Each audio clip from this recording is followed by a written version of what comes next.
Instability in the global system, highly advanced interconnected technology, motivated state and non-state actors.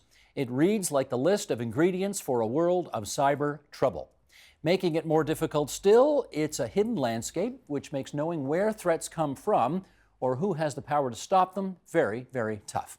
To help expose these netherworlds and the risks they pose, we welcome in San Antonio, Texas via Skype, Robert M. Lee. He's a former U.S. Air Force Cyber Warfare Operations Officer, now CEO and founder of Dragos, Inc., a cybersecurity company.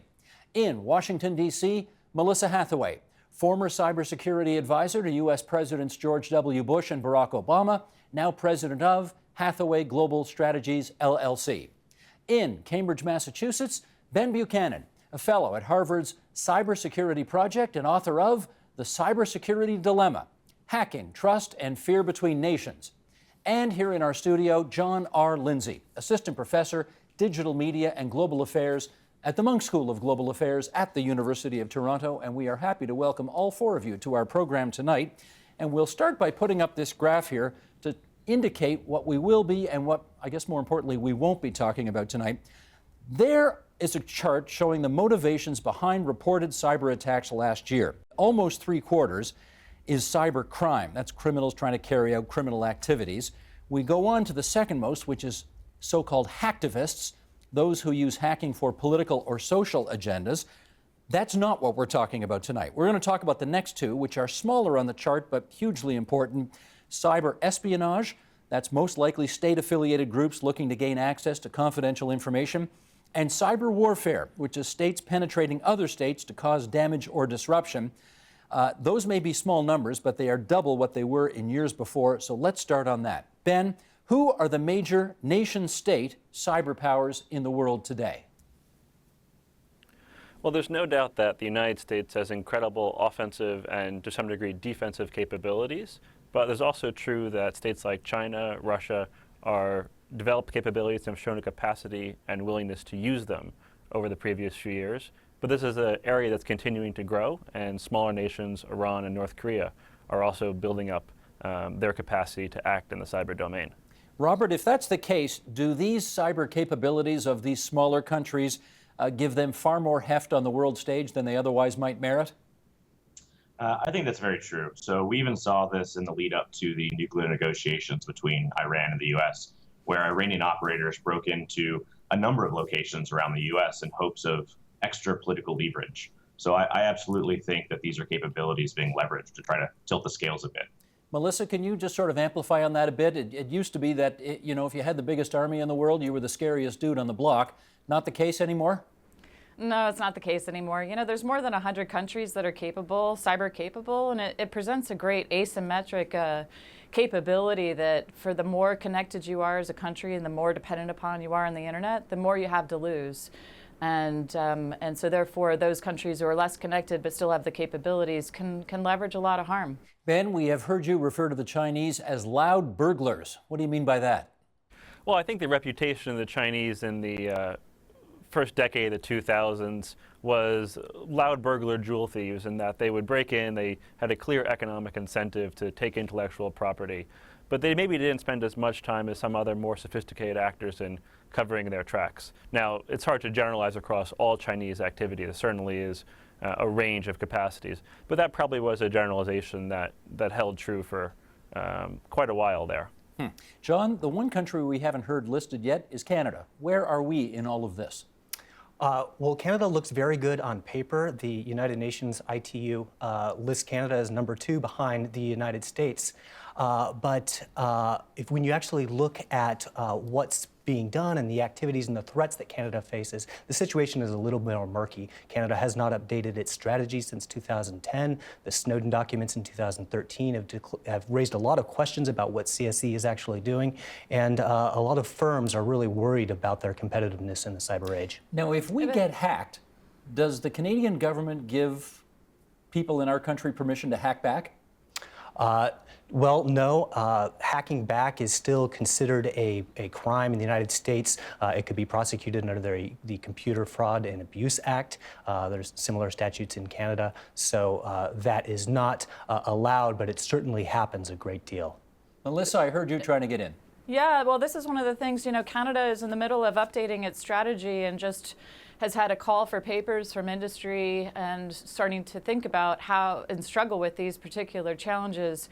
How does industry defend itself?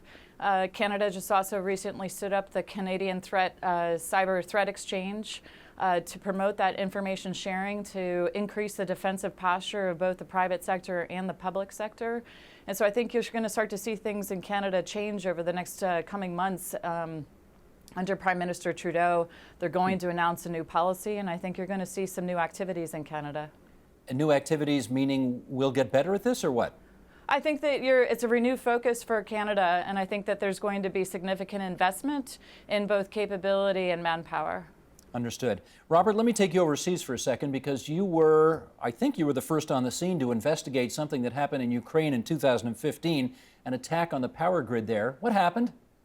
Yeah, so I got to be one of the investigators for that attack, and ultimately what happened is a foreign power broke into the Ukrainian power grid and ultimately leveraged the grid systems against themselves. So it was a cyber attack, but it also used these industrial control environments to ensure that the power was out across 3 different regions of Ukraine. And do they know who did it? So there's a lot of speculation. I think attribution in this domain is easier than some people make it, but still very difficult. All the signs do point to Russia, especially with the ongoing conflict, but without proper evidence, I think we should probably lay off the attribution discussion for that specific case. John, follow up on that, if you would, by talking about the type of damage that cyber attacks can cause to a country's infrastructure. We had that example. What else is out there? So anything that uses computers, which is pretty much everything, every industry, every infrastructure that you can imagine, could potentially be affected by a remote intrusion. Now, just because something is technically possible does not mean that it is politically likely. Actually doing something technical and planning that intelligence operation and being prepared for all the contingencies should something go wrong are 2 different things. And this really divides casual hackers that may have an interest in doing this from nation states that have the ability but may be more reticent to actually carry that out were they not contemplating going to war. Ben, let me get you in here on the issue of Russia, which has obviously been incredibly topical as of late. Can we just start with this rather general question? When Russia hacks, what are her intentions? Well, there's a wide range of intentions for a wide range of activity. Probably the most significant activity we saw this past year was the attempt to break into a variety of democratic targets and to leak emails and files into the public domain.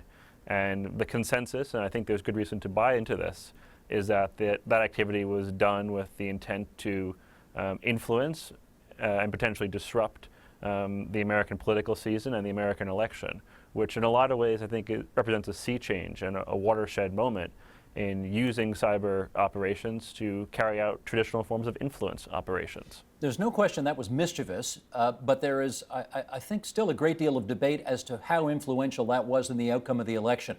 Do you have a view on that? No, I think the actual influence and the degree to which it changed the result is something historians will debate for a long time. It's worth drawing a distinction between operations that target voters, so influence operations designed maybe to change minds, and operations that target votes, things that target the election machinery and counting systems. We saw none of the latter in this election campaign, though it's something certainly that should be a cybersecurity priority going forward. Melissa, could you follow up on that in as much as how much you believe, I guess the past election in particular, but then elections in general, can be affected by cyber hacking?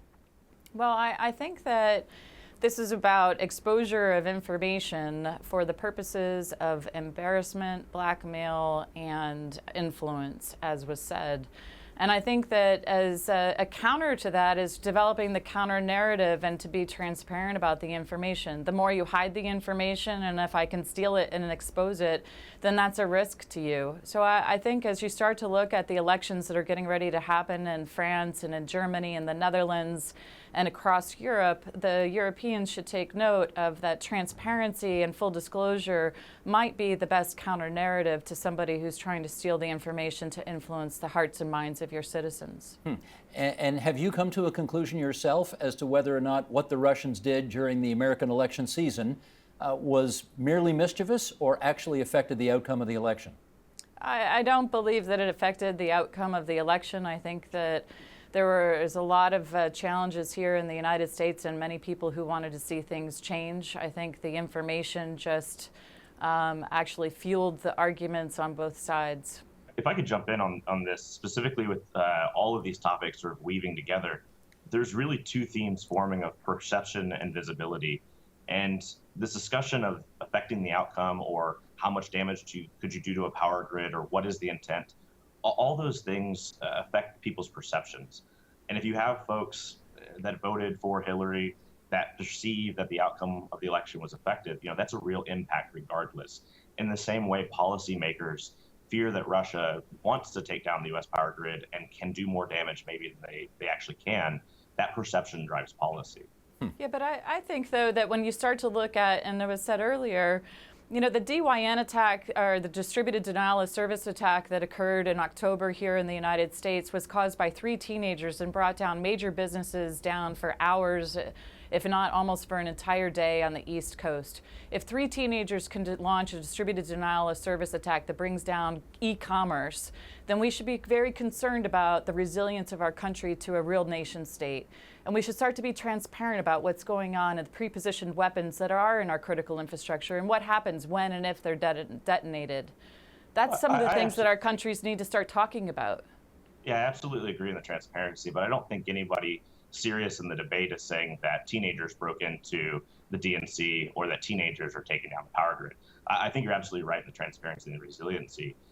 But this fear that drives the public does drive public policy, and there needs to be a balance of protecting our systems, but not fearing too much, because that's when we get into discussions of let's hack back, when realistically the best defense in this space is actually defense. Can I just make one quick point? Melissa brought up the point of critical infrastructure attacks, and that certainly has been the locus of the debate about cybersecurity. How significant is it? And in this debate about whether it's war, whether it's not, we really sort of downplayed the effect of influence operations, and yet this Russian operation looks like something incredibly significant, whether it's perception, whether it's effect, something that historians will debate, but it's something that we sort of missed. And I think that this tendency of cyber operations to be very surprising and to come at us from a vector or an angle we didn't expect is more and more what we should expect. Ben, can I get you to weigh in on the issue of whether or not, how long do you think it will be before a country that gets hacked, that is on the receiving end of some kind of cyber terrorism, if I can put it that way, will consider that an act of war and respond militarily?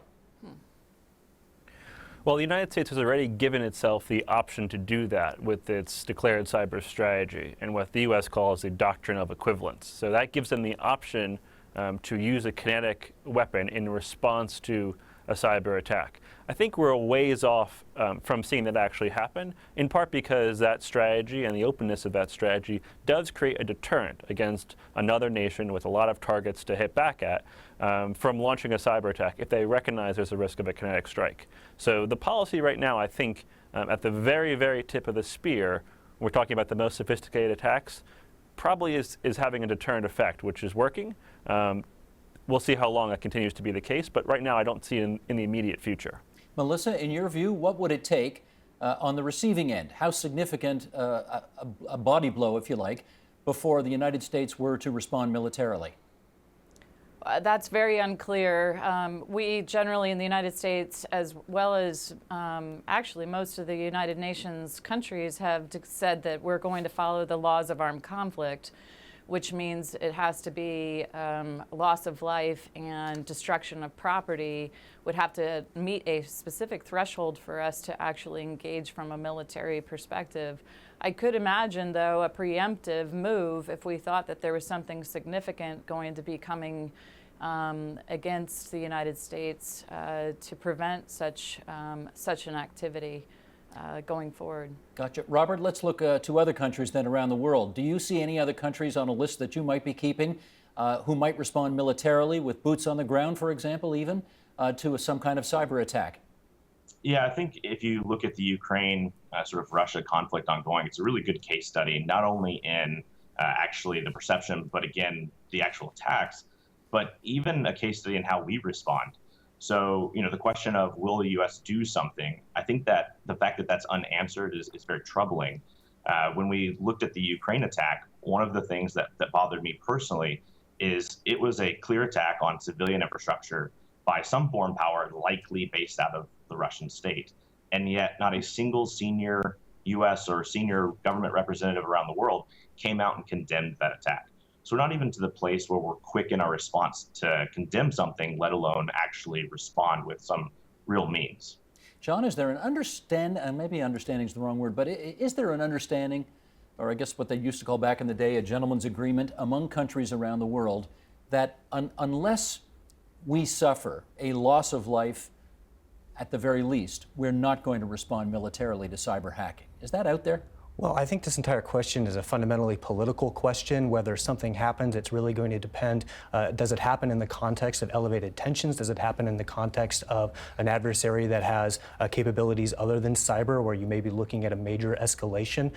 If the answer is yes, then there's probably going to be a lot of waffling about whether to declare that an act of war. If the costs of punishing that actor are reduced, it's going to be a lot easier. So we really can't come up with a clear answer on that. I do think that any actor that has the ability to do this is going to think very carefully about what the strategic response of the target is going to be. What about international alliances like NATO, for example? Is there anything on the books that NATO might consider before launching some kind of attack? Well, NATO has certainly considered this. Estonia is the leader here. The Italian manual does consider possibilities in which the use of cyber for the loss of life, the damage of equipment could be considered an act of war. So certainly it's conceivable that Article 5 could be invoked in the event of a cyber attack. I just want to, Steve, go ahead, Melissa, sure. Steve, the NATO just had the Warsaw Summit in July of 2016, where they declared cyber as a key domain of warfare for the alliance, and they started to talk about what are the cyber capabilities that the alliance needs to have in order to counter some of the activities that we're seeing in Ukraine and that we're seeing on the eastern front of NATO. Ben, answer me this. Why should a cyber attack have to rise to the level of loss of life before the country on the receiving end responds militarily? Because one would think that a military response to anything significant sure would be a hell of a deterrent against the country intending to launch that kind of a cyber attack, would it not? It would be, Steve, but the real question is the deterrent credible? And right now, the U.S. is pursuing a policy of what I would call strategic ambiguity, where it said there will be consequences for these very significant attacks, but it hasn't said exactly where the line is of that significance. And that works until it doesn't, until some nation decides to push the envelope. Perhaps that's what Russia was doing with the Ukraine operation last year or with the activities this past summer. And then the question becomes, how credible is the threat of a response and how credible is the response? And I think Rob asked very good questions about whether or not the activities last year in Ukraine went unresponded to and even uncondemned. And we're asking the same questions this year about the DNC hack. So the question going forward is, where's the line for a credible deterrent? Melissa? Well, I agree with that, but I also think it begins and ends with you as a country have to state specifically what are your vital national interests of which you're prepared to go to war for. And where that strategic ambiguity leaves it so that we could declare Sony Pictures as a critical infrastructure or other things, and so we need to start to be very specific. This is what we are going to do if you attack the following things, like our power grid. If our power grid goes down and we can attribute it to some country, that has crossed a threshold, and the threshold has to mean something, and we have to actually take an action. Otherwise, we do not have escalation control, and we will be continued to be subjected to these types of activities. And just to be clear, sorry, John, let me just, one follow-up here. Just to be clear, Melissa, the United States has not been that clear on this yet. Is that what you're saying? We have not been clear. We have declared more than 15 areas of critical infrastructure. We were not clear and continue to not be clear based on each of the activities that have happened here in the United States. The Office of Personnel Management breach, the Sony Pictures breach, the DNC breach, the breach of the Pentagon and the Joint Staff email. we continue to let each one of these activities go unanswered. John. Well, when you do create a black and white distinction between where you will act and where you won't act, you do invite an adversary to come right up to that line but not quite cross it. And this is really where cyber tools come into their own, is in the gray zone of conflict, which, as we all know, has been increasing. And this is where you really can do a lot of things that are annoying, that are provocative, that are potentially dangerous, but intentionally do not cross that line. So wherever we create that, we're still going to have a lot of sub-threshold problems. Let me do a reality check here with Robert, though, and that is, you know, the attack on Sony Pictures, which embarrassed a bunch of Hollywood executives, but nobody lost their life. I mean, there are no set of circumstances, I presume, Robert, that you can think of which would have warranted the United States responding militarily to that hack. Is that fair to say? Yeah, that's absolutely fair to say. I think a lot of folks want to respond militarily. That's what they see to be the ultimate form of response. And we even saw this with James Clapper, the director of national intelligence, talking to Congress about the DNC hacks, when he said, this discussion of war is a policy one, but really economic sanctions can be even more impactful. And so with Sony, I think there was real impact in terms of perception again, where we had a company pulling a movie. It was almost sort of a freedom of speech issue, pulling a movie over threats and issues that they had in the company, but not a military issue. But I want to go back real quick to something Melissa said that I think is very astute, in that, how you sort of solve a lot of these issues is you define some of the national security interests that are the bare minimum of what we will actually respond to. Sure, there's going to be gray zone, but you want it underneath those levels. And you absolutely want transparency in what these attacks are doing to actually figure out this.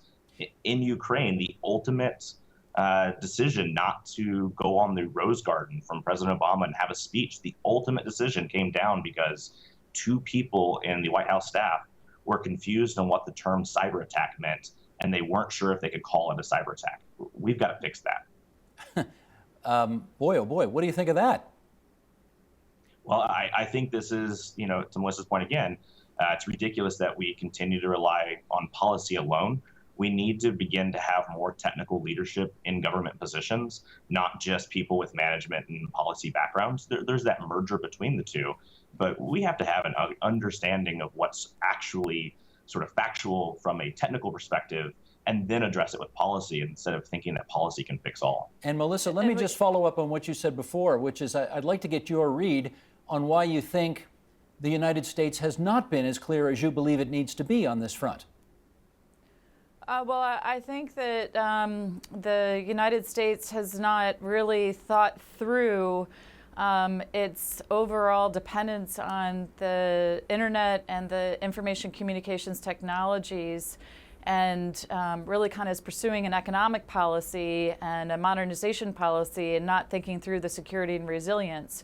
And when you do that, you invite those vulnerabilities to be exploited. And until you're willing to actually pair the two strategies, security and resilience, along with your economic pursuit of the digital agenda, then you're going to have a mismatch, and it will be exploited.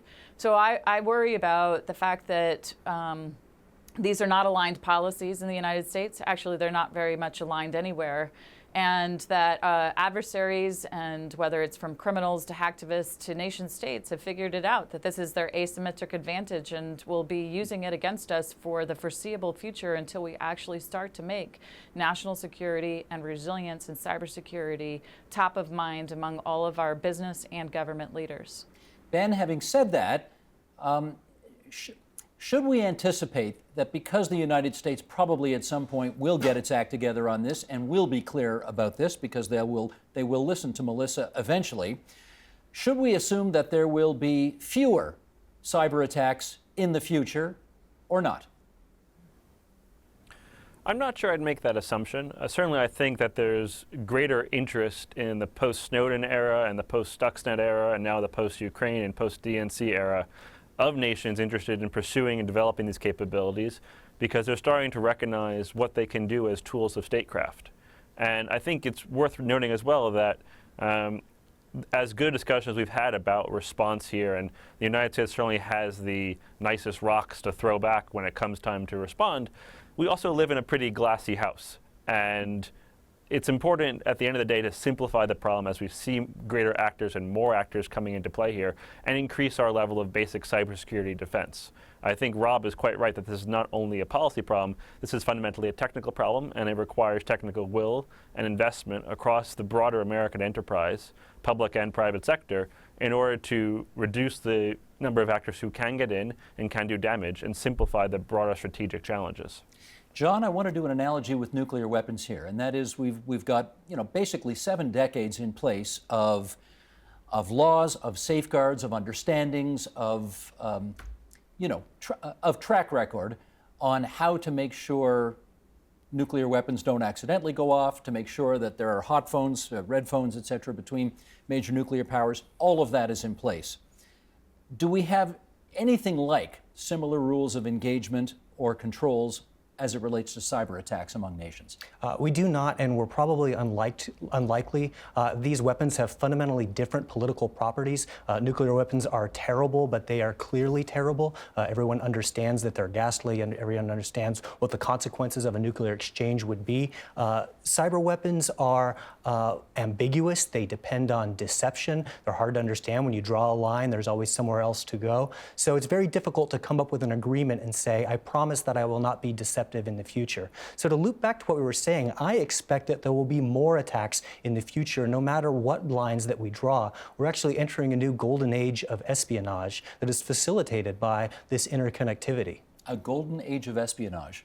I would say so. I thought that was the Cold War. Now we're into a new one now. Well, the Cold War, there were 2 adversaries. They were both capable. They knew what the other one wanted. Now we have many actors that are capable. They can come at one another from many different vectors.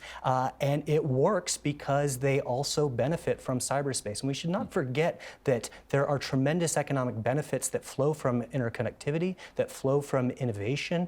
And we do not want to lose sight of that. And so in many ways, having to deal with this ongoing low-level gray zone espionage is the price of doing business in the 21st century. Melissa, I want to get you on the issue, since you advised the 43rd and 44th presidents on this. I'd like your view on who's going to lead this effort to write the new rules around this? Which international forum is best positioned to do it? Well, I actually think that the G20 is the best forum to address it. While it's being discussed in the UN and ITU and the NATO and other places, if you can get agreement among the G20 countries who are responsible for the world's wealth and more than 60% of the world's population, and who have very different influence rings all around the world, that you could start to get to common agreement. And I think that they should begin with the financial system. We're starting to see a significant number of attacks against the SWIFT transaction space of our Federal Reserve banks all around the world. We're seeing ransom against our banks all around the world, and we cannot afford another financial crisis. So let's start with the money and the economy, and let's make that safe. And then we can build out from there on areas that, well, we might actually have different geopolitical views on. Robert, I'm down to my last 30 seconds. Let me give it to you because I want to put a couple of numbers on the table here. As we move towards a world of the Internet of Things, where we are just increasingly interconnected in every single way, it's anticipated that in the next few years, we are going to have 20.8 billion things that will connect us in cyberspace. How big a risk are we running by increasing our reliance on the Internet of Things? So we're absolutely increasing the risk in general as we do those things, but we need to put in those compensating controls as we go along. Businesses, financial institutes, critical infrastructure must understand that as they take benefit for something, there does need to be, again, some compensating control. I'll note as we close out that some of the things that concern me as an example is intelligence programs doing espionage that absolutely accidentally turn into attack. A case being the German Steelworks facility in 2014, but an adversary broke in, likely doing espionage, and accidentally took down physical infrastructure. It's very difficult to do, but in those accidents, when we don't have good frameworks or good exchanges between national leaders, leaves a lot of unanswered questions. Absolutely fascinating discussion, everybody. We are so grateful you could spare some time for us on TVO tonight. Robert M. Lee, the CEO and founder of Dragos. He was in San Antonio, Texas. Melissa Hathaway, President, Hathaway Global Strategies in Washington, D.C. Ben Buchanan, the fellow at Harvard's Cybersecurity Project. He's the author of the forthcoming book, The Cybersecurity Dilemma. And John R. Lindsay, Digital Media and Global Affairs at the Munk School at U of T. Thanks so much, everybody. We're appreciative of your time tonight here on TVO. Great. Thanks, Steve. Help TVO create a better world through the power of learning. Visit TVO.org and make a tax-deductible donation today.